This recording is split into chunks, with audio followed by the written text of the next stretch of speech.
Welcome to the Glen, the birthplace of sports car racing in America. I'm Alex Miller, your race director for the SVRA.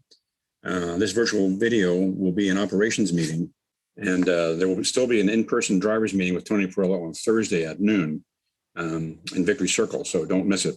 There'll also be an enduro meeting just after that, a mandatory enduro meeting for participants right after the Thursday noon meeting. So let's make sure you get there if you're running the enduro. For registration, you may register on Tuesday from 2 p.m. to 5 p.m., but there will be no track access on Tuesday. It is rented to some other organization. Registration will reopen Wednesday at 7 a.m. through 5 p.m. Loading will begin at 7 a.m. Wednesday to 5 p.m. Wednesday. From 5 to 7 p.m., teams that have not registered after registration closes may proceed to Gate 2 and sign the track waiver and enter the paddock where SVRA staff will help park you. You must return to registration Thursday morning to officially register and receive your credentials. You will not be allowed in without going through registration on Wednesday morning. I'd advise you to all take a look at the traffic flow map that's attached to the Watkins Glen link at the SVRA website. It'll make clear the process when you arrive and where to stage your rig before entering the track. I'm going to detail a little bit of it out here now, but that track flow map does make a good explanation for it. Enter Bronson Hill Road from County Route 16 and stop at the registration booth to register. Garage tenants return to Route 16 and follow to Gate 2 and enter. Follow forward to the first right turn. That's called Canandaigua Road. It's clearly marked there. SVRA rigs will pull up on the driver's left and stop. You'll be staged there, garage tenants. Trans Am rigs will pull up on the right. All of the rigs, after registering, turn down into the large grass field after you register at Bronson Hill Road and pull the end of the line and stop.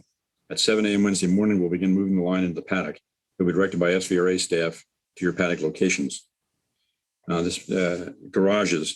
Garage traffic flow will be counterclockwise around the garage, just one way. Please, the track is very adamant about this. It is counterclockwise. Always keep the garages on your left as you're going around so that we don't have any problems with that.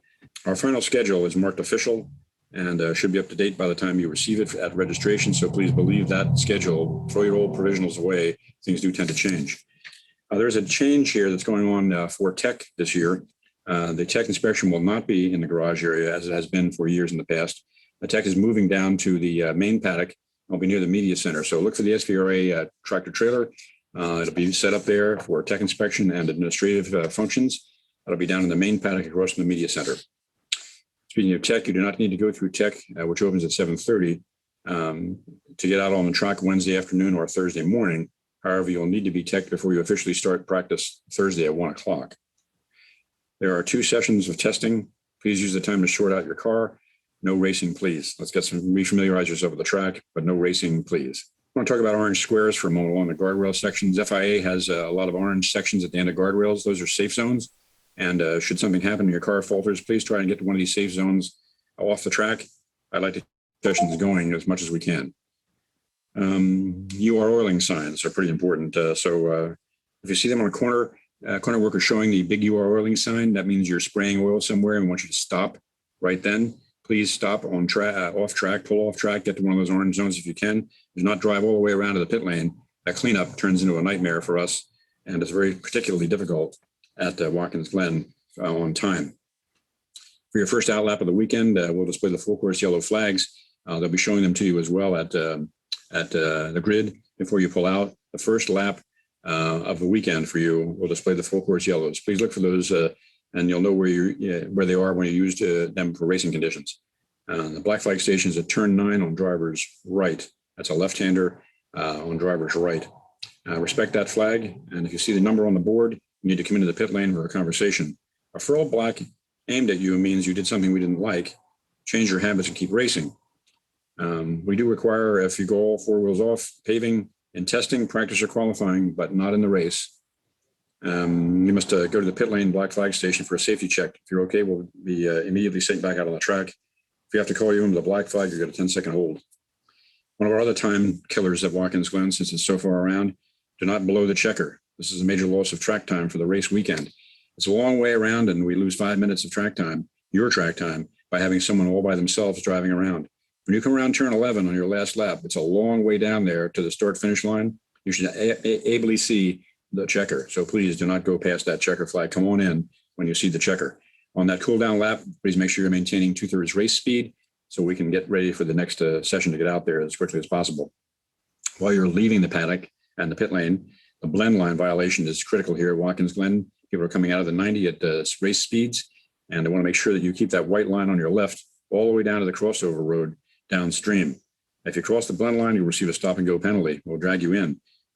So let's make that very careful. When you pull out of the guardrails there and you don't really see the traffic coming at you, stay in that blend line, inside that blend line, please. Jumping and start will get you a stop and go penalty from any position, so don't do it. A yellow flag means slow down. You may race to the first yellow flag you see upstream of the incident. It's time to slow down. No passing. Do not pass, please. If the momentum of your car passes the car in front of you while slowing down, within the lap, you must give that position back. If you don't, we'll be calling you in for a stop and go penalty. Red flag means stop. Slowly come to a complete stop in front of the nearest flag station. Wait for direction. You'll either be shown a full course black flag. The session is over. Return to your paddock. We'll be dispatching the safety car to pick up the leader and restart the next lap with a restart. We'll go back to a single line restart.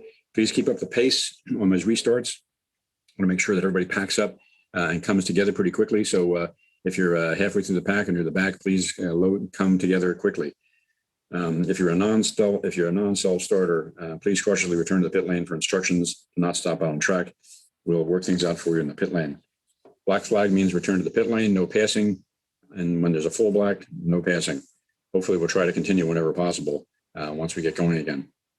Out of bounds. Turn one is a really serious out of bounds issue at the 90. There's a berm outside of the paving.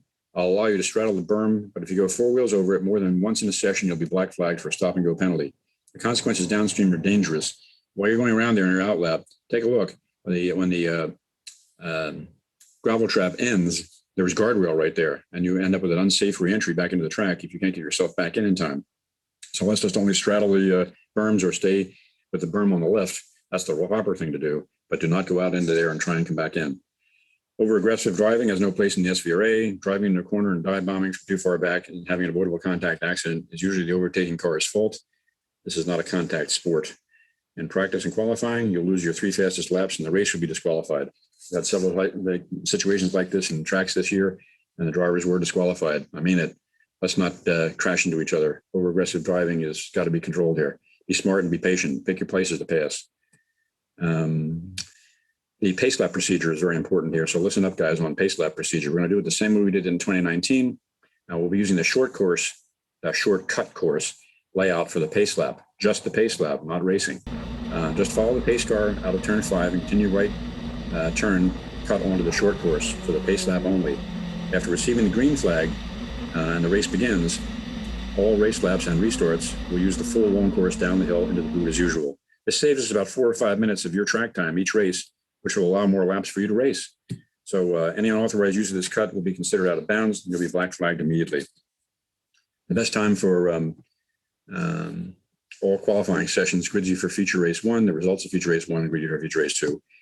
Grids and finishing results will be available at Tech down there in the Tech trailer.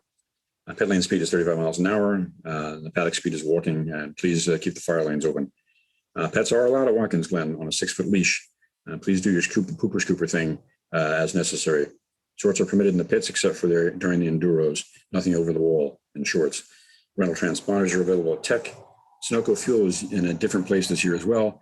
Sunoco fuel is going to be at the gas pumps at the end of the garage area. There is no tanker in the paddock this year. All your Sunoco fuel will be purchased right there at the garage area. We do have a frequently asked questions site out there with the Watkins Glen link on our website. So take a look at that if you have any other questions about other things.